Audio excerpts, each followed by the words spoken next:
Bienvenidos a esta ponencia sobre la estimulación de la fuerza vital por el termalismo. Yo soy Juan Valenzuela, soy naturópata y en primer lugar quiero agradecer a la Asociación Nacional de Naturópatas de Chile por haber extendido esta invitación a participar en esta instancia. Bueno, para partir vamos a empezar con uno de los conceptos relevantes acá a recordar.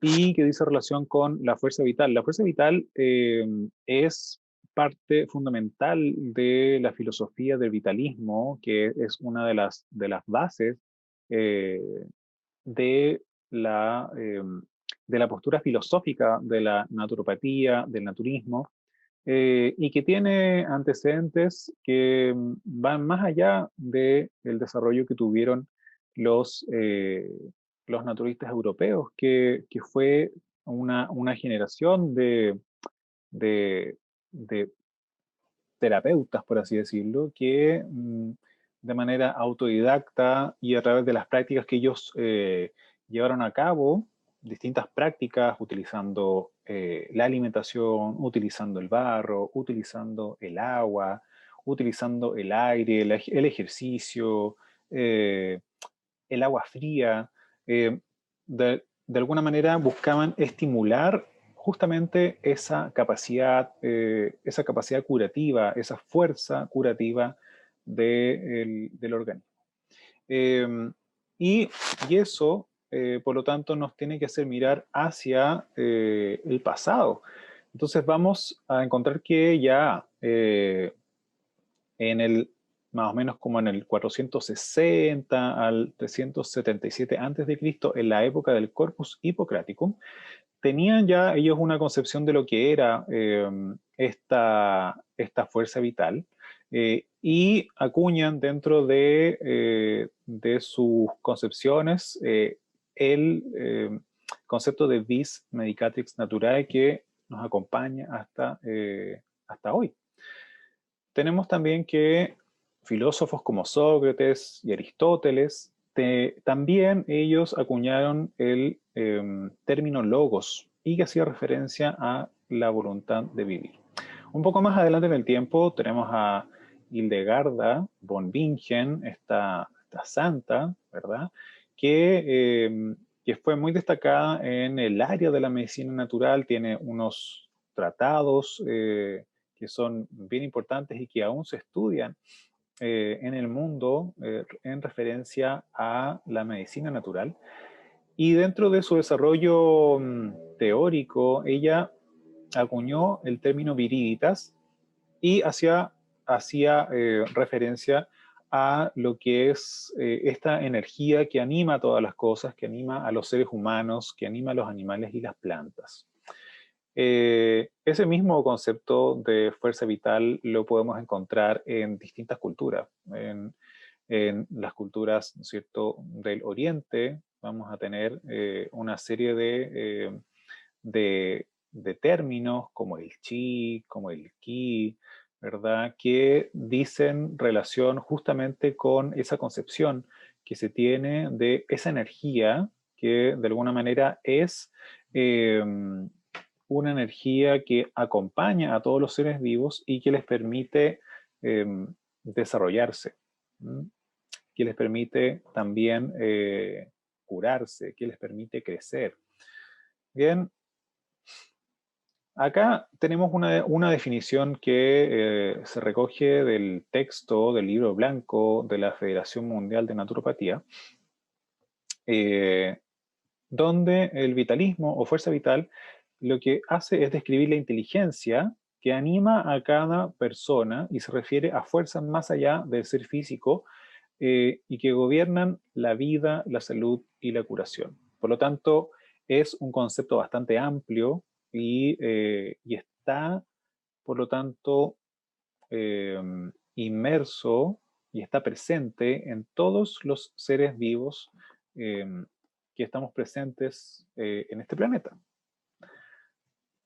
Bien, teniendo en cuenta, por lo tanto, eso, ¿ya? De este concepto de fuerza vital como una energía que es esencial para la vida, pero que también es esencial para la salud, tenemos que dentro de la medicina natural, dentro de la naturopatía, se hacen una serie de, o se utilizan una serie de herramientas que permiten estimular esa fuerza vital, entendiendo que es esa misma fuerza la que permite, por ejemplo, la mantención o la recuperación de la salud.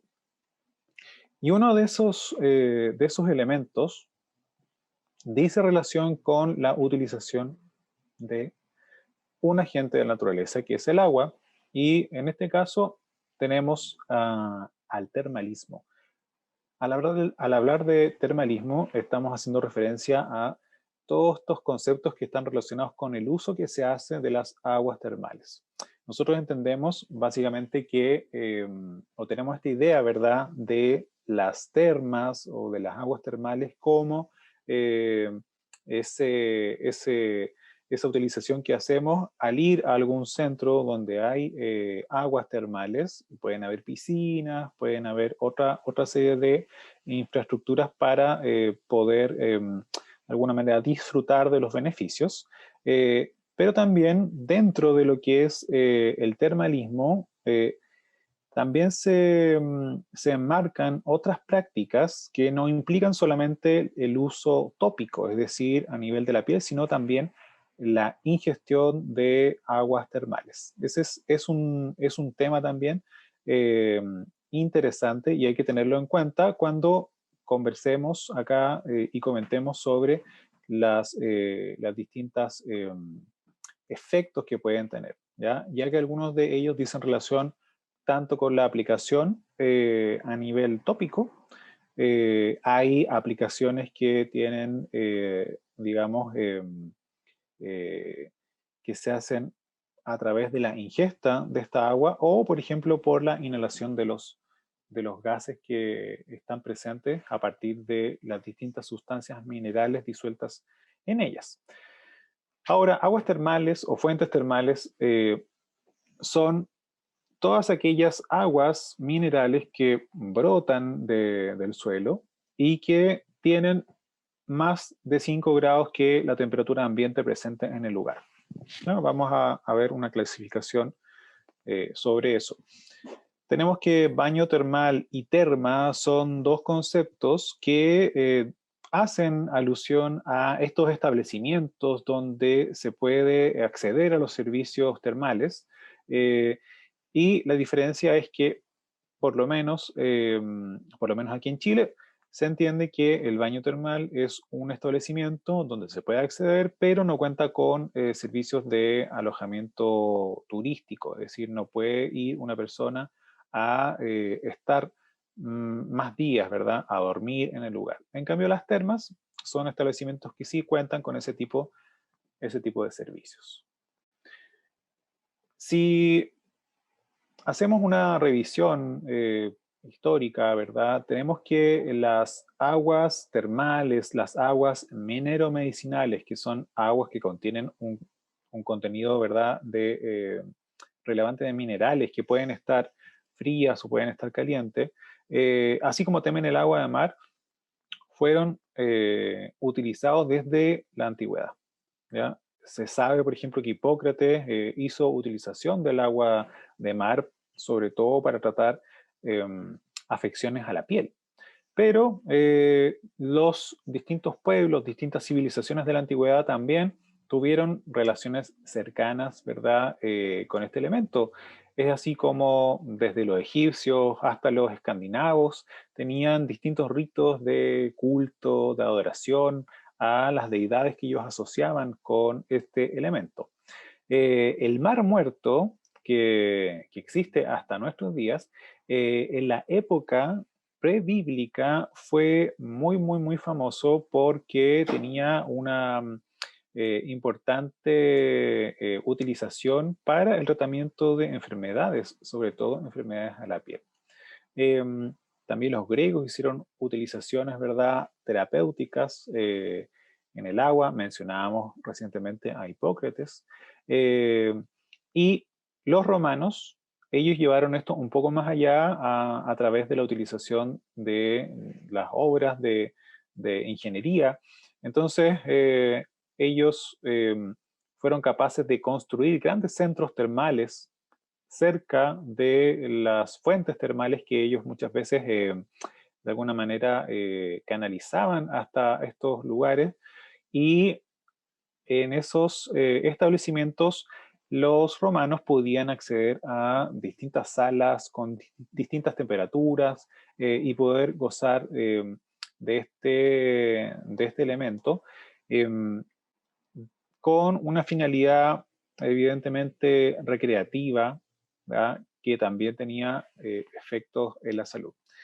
Los japoneses, por ejemplo, también tienen dentro de su desarrollo histórico la utilización de aguas, por ejemplo, aguas de manantial, ¿ya? Hace largo tiempo.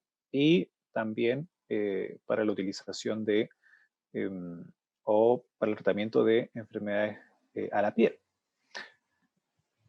Ahí tenemos las termas de Caracalla, que fue un emperador del Imperio Romano, y hubieron varios emperadores que se destacaron por la construcción, ¿verdad?, de estos centros termales a los cuales podían acceder los ciudadanos.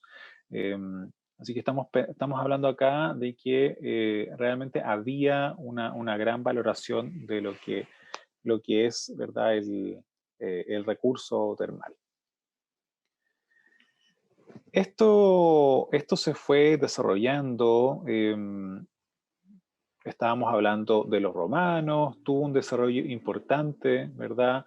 Pero ya después de la caída del imperio y durante la Edad Media, todo el desarrollo y la utilización de las termas, así como toda una serie digamos, vías, ¿no es cierto?, o de vías terapéuticas que existían, de disciplinas, fueron quedando en el olvido por esta visión que había, ¿no es cierto?, durante la Edad Media más tendente al oscurantismo.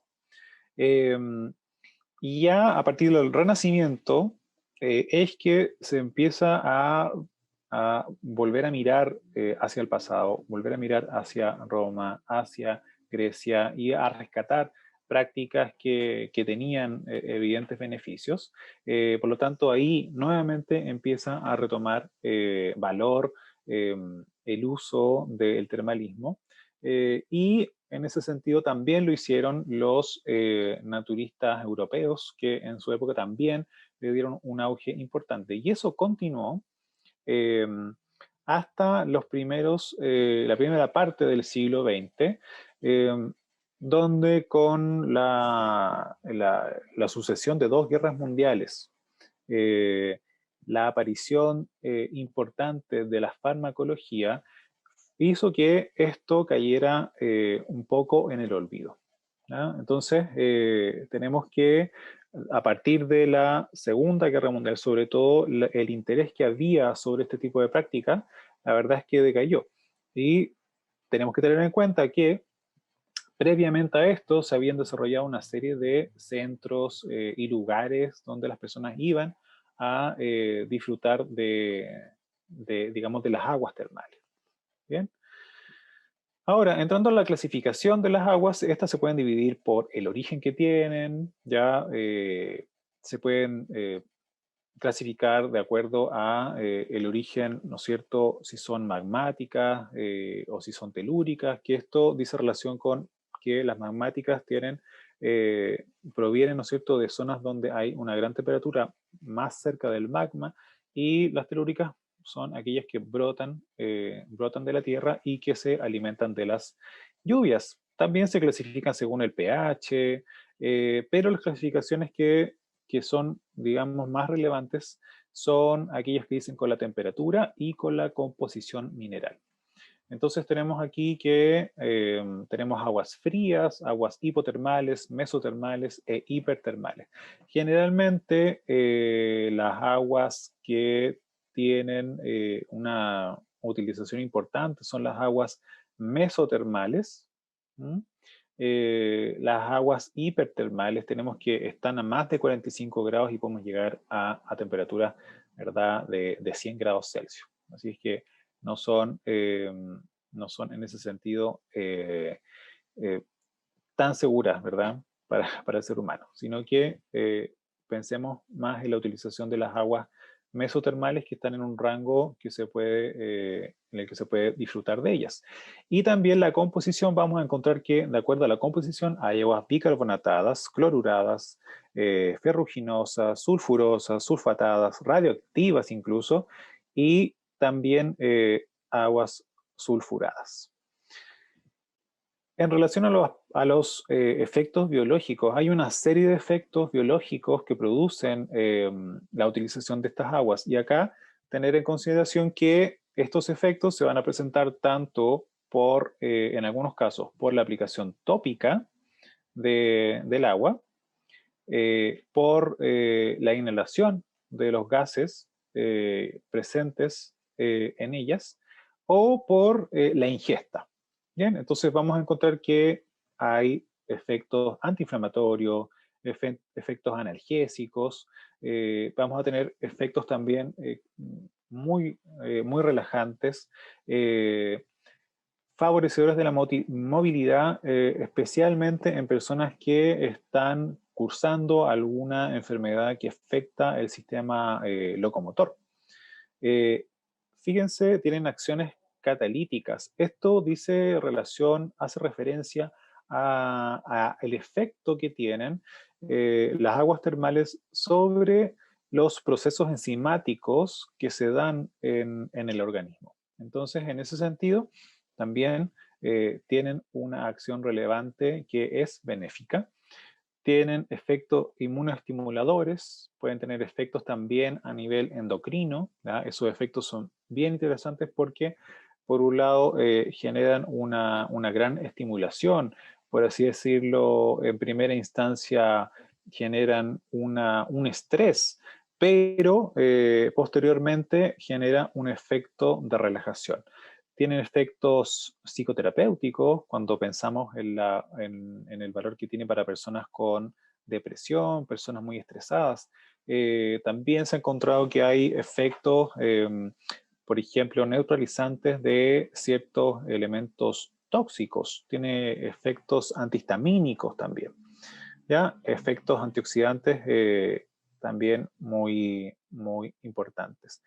Estos efectos que mencionábamos dicen relación con la composición mineral. Eso va a ser realmente relevante a la hora de poder establecer cuáles son los tipos de efectos y los tipos de beneficios que se van a poder obtener a partir de estas aguas. Entonces, tenemos acá en este cuadro, ¿verdad? Un resumen sobre los efectos que hay en la evidencia, ¿ya? Sobre el uso de distintas aguas.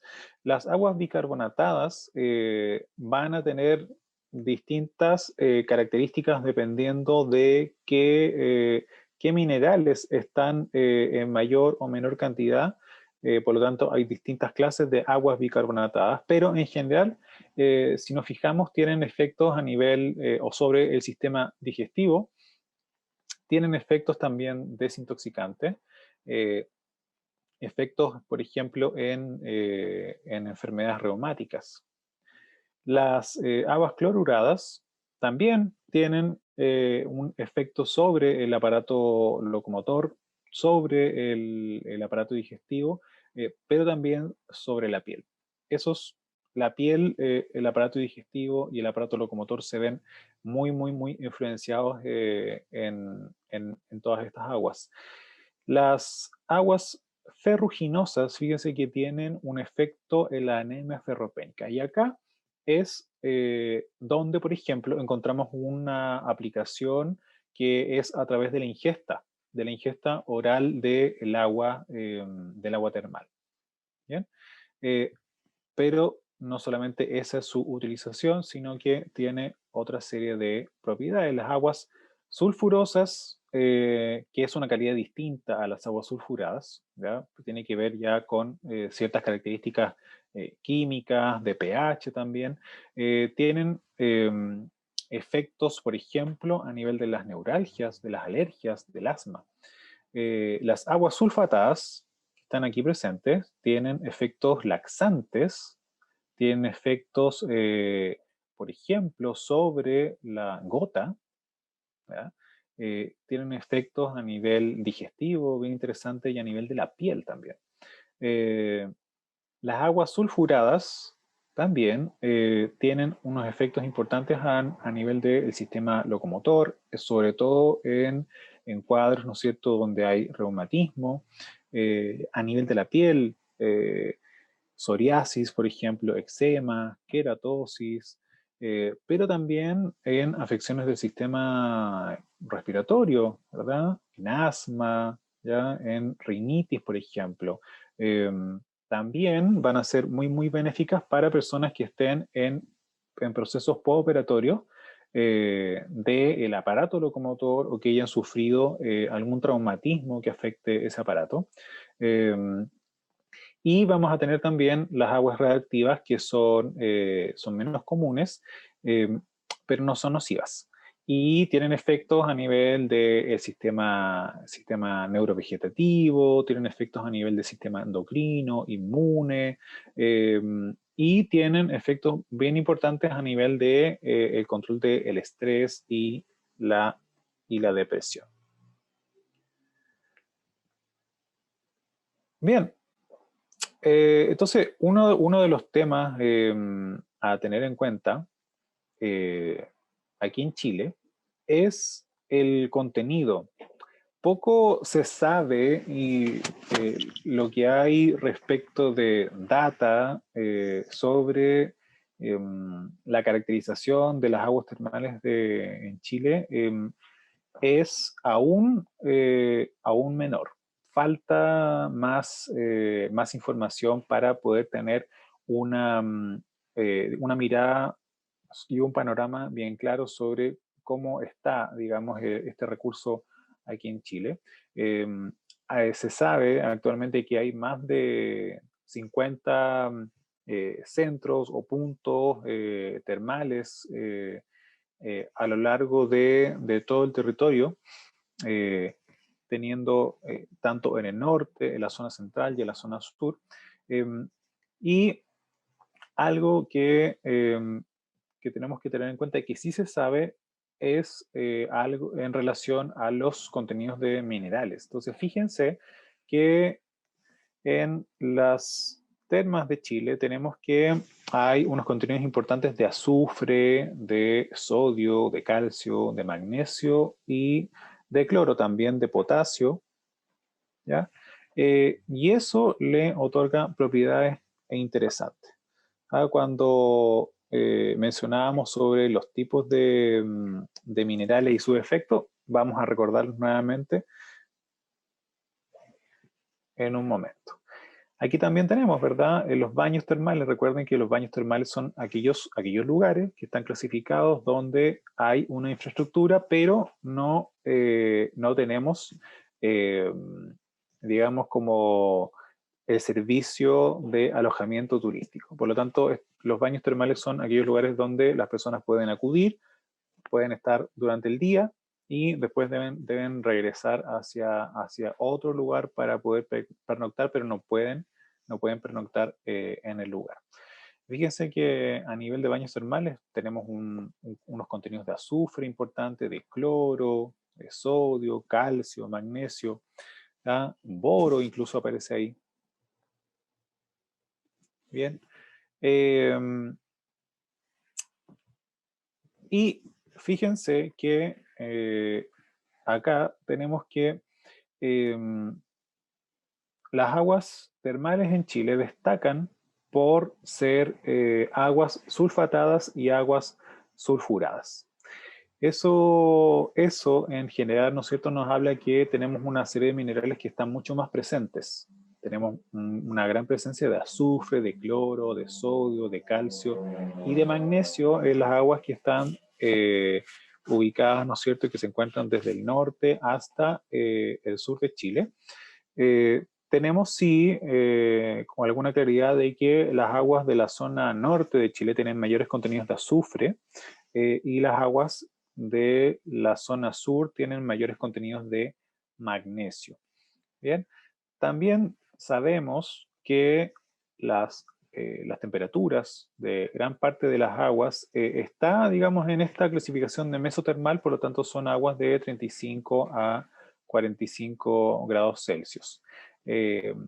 Y algo interesante es que en la comparativa se sabe que las aguas termales del sur de Chile, específicamente de la zona sur, tienen características bastante similares a las aguas termales de Vichy y de la Roche-Posay en Francia, que son aguas conocidas a nivel mundial por las propiedades benéficas y la utilización que tienen, por ejemplo, en distintas afecciones a la piel. Son bastante famosas. Entonces, se sabe ya, por lo menos, que las aguas del sur de Chile tienen justamente ahí una riqueza que es interesante y que es un recurso de salud, para la población eh, y para los habitantes de este país. Ahora recordemos un poco, ya que decíamos que las aguas de Chile tienen mayores contenidos o son más sulfatadas y más sulfuradas. Por lo tanto, el agua de Chile, el agua termal de Chile, va a tener una utilización interesante todavía para desarrollar, ¿verdad? Y para conocer más sobre esto, en el aspecto digestivo, ¿ya? También fíjense para el tratamiento de la hiperuricemia, de la gota, ¿ya? De las gastritis y del estreñimiento. Aquí tenemos en consideración, o tengamos en consideración que estamos hablando de la utilización del agua también en ingesta, ¿tá? Y fíjense para la sulfurada, todo lo que podemos hacer a nivel de piel. A nivel de piel tienen esta capacidad, estas aguas, de poder hacer remitir un cuadro, por ejemplo, de psoriasis. Y eso es parte de la evidencia que se conoce. Si bien es cierto, no produce la sanación total, pero sí una estadía de tratamiento en un centro termal o incluso la utilización de productos termales. Pensemos, por ejemplo, en aguas, ¿verdad?, para rociar, o pensemos, por ejemplo, en barros termales que también tienen unos contenidos de minerales que son muy importantes.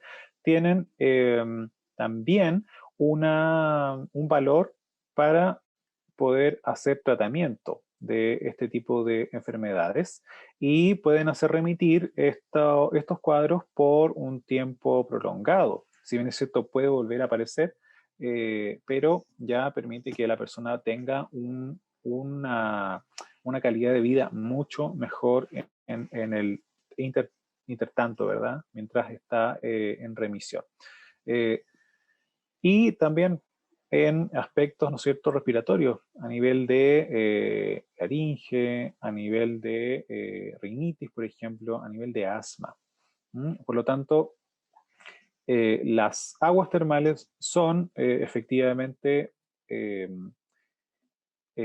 digamos, elementos muy, muy benéficos para la salud de las personas y que bien aplicadas, con una buena, digamos, utilización, teniendo en consideración los aspectos relacionados con los cuadros de enfermedad, las historias clínicas de las personas, teniendo un mayor conocimiento y capacitación en aspectos como, por ejemplo, las contraindicaciones que pueden haber en personas que tienen, por ejemplo, hipertensión, ¿verdad? Conociendo todo ese tipo de datos que son importantes a la hora de poder hacer una prescripción para que una persona vaya a un baño termal, Bien, entonces, las aguas termales tienen efectos sobre la salud. Estos efectos están siendo aún estudiados. Eh, Se sigue acumulando información, se sigue acumulando evidencia. eh, y esa evidencia es importante conocerla para poder hacer una utilización racional, segura del agua termal y, de todas maneras poder aprovechar, poder difundir los beneficios que tiene para las personas, para la salud, un elemento que está ahí, un elemento que es natural y que nos regala la naturaleza. Aquí tenemos la bibliografía para que puedan ustedes aprender un poco más y revisar sobre los beneficios que tiene la utilización del agua termal. Entonces, en conclusión, es un recurso muy importante, es un recurso valioso para poder generar un estímulo a la salud. Recordemos que desde el vitalismo lo que se digamos, persigue no es reemplazar a la fuerza vital, sino que es estimularla. ¿Ya? Es estimularla a través de la utilización de algún agente. Y el agua termal, en este caso, a través de la temperatura, a través del contenido mineral que tiene, que va a ser más específico y por lo tanto va a tener beneficios específicos, va a lograr tener o va a posibilitar que se haga esa estimulación que permita sacar al cuerpo de este estado de estancamiento, ¿ya? Para poder lograr la salud, para recuperar la salud. Así es que eso es todo. Muchas gracias.